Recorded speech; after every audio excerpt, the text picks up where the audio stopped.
time and we have a quorum. First of all, confirmation of the minutes of the 25th meeting held on the 23rd of May 2014. The minutes have been forwarded to members. Can we confirm the minutes, please? Thank you. Matters arising, nothing under that. Business arising from previous council meetings, Legal Service Division report on bill referred to the House Committee in accordance with Rule 54(4). Kowloon Tong Church of the Chinese Christian and Missionary Alliance Incorporation Amendment Bill 2014. This is a members' bill introduced by Dr. Priscilla Leung. It's to be introduced by Dr. Priscilla Leung, but then the bill didn't receive its first reading and second readings at the council meeting on the 28th of May. So we have to wait till the bill has received its first and second readings before we consider again at House Committee and whether a Bills Committee will be set up. Business for the council meeting of the 11th of June 2014. 22 questions have been slotted. The bill's first reading and moving to second reading, no notice has been received. Government motion, no notice has been received. Members' motions, motion on report of the delegation of the subcommittee on poverty to study the experience of poverty alleviation in Taiwan, Hong Kong and Japan to be moved by Mr. Frederick Fung, and motion on ensuring the completion of public housing and infrastructure projects on schedule to be moved by Mr. James Tan. These two motions were scheduled for the council meeting on the 7th of May. Now they will be dealt with at the council meeting on the 11th of June. Position on bills, committees and subcommittees. As at the 29th of May, there are 16 bills committees, 6 subcommittees under the House Committee, and 9 subcommittees on policy issues under panels. There are 2 subcommittees on the waiting list. Proposed parliamentary visit to Northern Europe organized by the Parliamentary Liaison Subcommittee, Ms. Emily Lau. Take your time. You did expect our efficiency to be this high, right? No, not at all. My apology, Mr. Chairman. Let me take my document out first. Now, I'm sure members have had a chance to read the paper. The Parliamentary Liaison Subcommittee is proposing a visit to a few countries in Northern Europe in September. And we ask members for your endorsement. With your endorsement, then we could go to the House Committee. Now, let's see which countries. Finland, Norway and Denmark. Yes, thank you, Mr. Chairman. So we hope members would agree to the visit. Actually, the subcommittee hasn't gone on a visit for a long time. The last visit we made was in 2009. So we hope that members will endorse this visit. As for the number of members on the delegation, we propose to increase that to 9. These are fully sponsored members. So we propose 9 fully sponsored members on the delegation. And to the groupings of LESCO, members of the subcommittee have agreed on that. So for each grouping, there will be so many slots. This was agreed after consultation with members, actually. So if members agree to this proposal, then we could go back to the Legislative Council Commission. And after the Electrical Commission gives its endorsement, the Secretariat will make the necessary arrangement. Our understanding is the Secretariat has already liaised with the relevant Consuls General. So make sure that it will be reception. Now, one of the reasons why we pick these countries are firstly because they have small populations similar to that of Hong Kong. And for many of them, they have a unicameral system. They don't have a bicameral system. And many of these countries, their members are returned by proportional representation. They have different political parties, and there is coalition government. You know, in this council, we have 7, 8, or 9 political parties, or even more. So we would like to see how other political parties work together in these countries. So we ask members for your endorsement. With your endorsement, then we will follow the established procedure as spelled out in the paper. I wonder if members have any questions. Thank you. Mr. Albert Chen. Well, whether it be the Legislative Council or government officials, you know, senior officials, we've been to many advanced countries, but then over the years we don't see any progress made in Hong Kong. Rather, we are going backwards. So the more we visit these countries, maybe the more we feel inferior and less well we perform. Now, even if we go to Bangladesh, there could be a million reasons to justify the visit.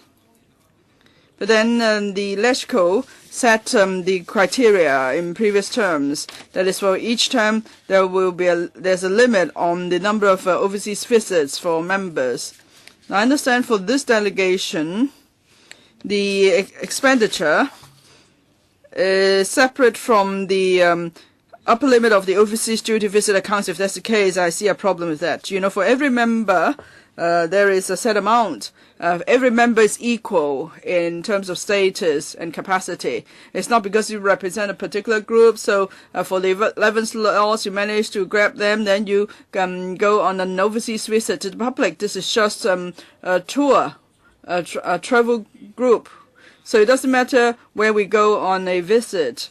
Over a term of 4 years, there is a total amount, $50,000 or $60,000 for each member, then everyone should be subject to that ceiling. There is no reason why the members should have special treatment or arrangement or privileges.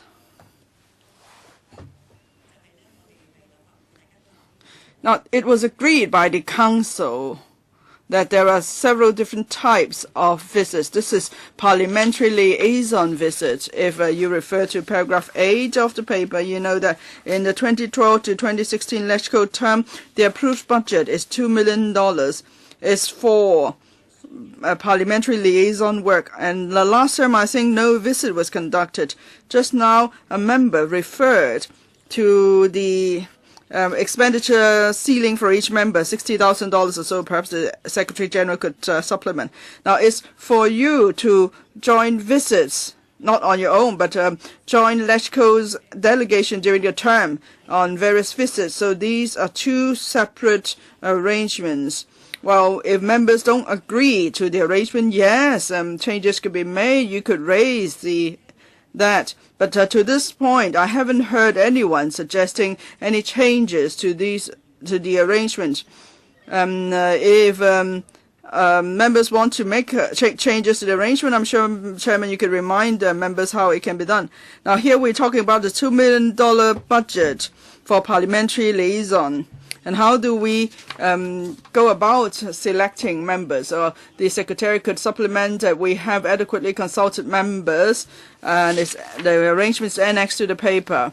It's been agreed by members. Of course, some members may beg to differ. We respect different views. But you know, the Secretary General, he is overly safe. He always plays so safe. He always makes sure the procedures are followed. So here we're talking about two different budget for visits. This is not the individual account for members. Here we're talking about an approved budget of $2 million. Perhaps if I have left out anything, SG, you could supplement. Well, I don't think there's any need to add to anything because this is an established procedure. We're just going by the procedure. It's time-honored procedure. I think Mr. Albert Chen is just raising his views. Well, I may be called the big guy, but I'm just a small potato in this council.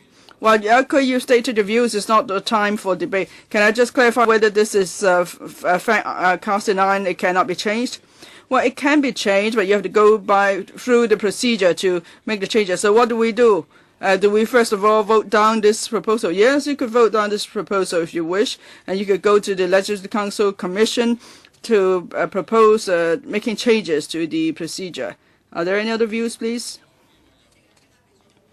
Mr. Chairman, please let the Secretary General say something. Or Assistant Secretary General, ASG. Can I just ask another question, Mr. Chairman? What if someone is willing to do this? So within the annual budget for each member, $60,000. If someone's willing to use that amount for the visit, will he get priority? Can you let the SAG speak, please?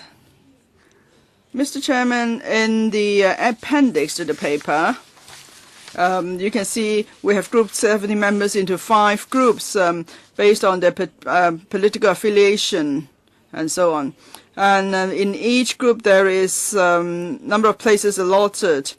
So within each group is for members to decide among themselves. Either they consult each other or they draw lots to decide on who could join the delegation in each of the groups.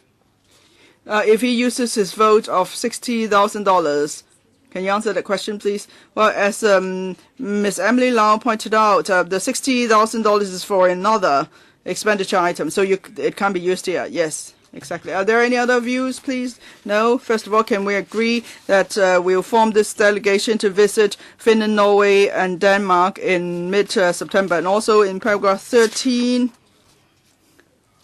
there's a proposal to increase the number of fully sponsored members from 8 to 9 on the delegation. As for the number of members going on a self-financing basis, it will be kept at 7. And then paragraph 14, there's a mechanism to select members to join the delegation. Any objection, please? 2 objections. Anyone in favor, please? You claim what? I claim a division. Don't ask that you don't want to go, but you claim a division, fine. So the division bell will be rung for 5 minutes.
現在開始表決。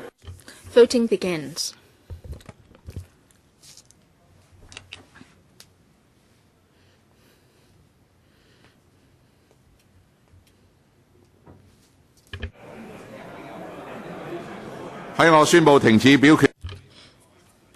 Members, please check your vote before I announce the results. While voting ends, display of results. Present 54, for 45, against 3, abstention 5. I declare that the proposal gets endorsed. So, if everybody is in agreement, the House Committee will suggest to the Legislative Council Commission that the number of fully sponsored members for the delegation for overseas visit be increased to 9. Let me remind members that the Finance Committee meeting will start at 3, and then the Council meeting will start 15 minutes after the end of the FC meeting and will last until 11 p.m. Thank you. I declare the meeting adjourned.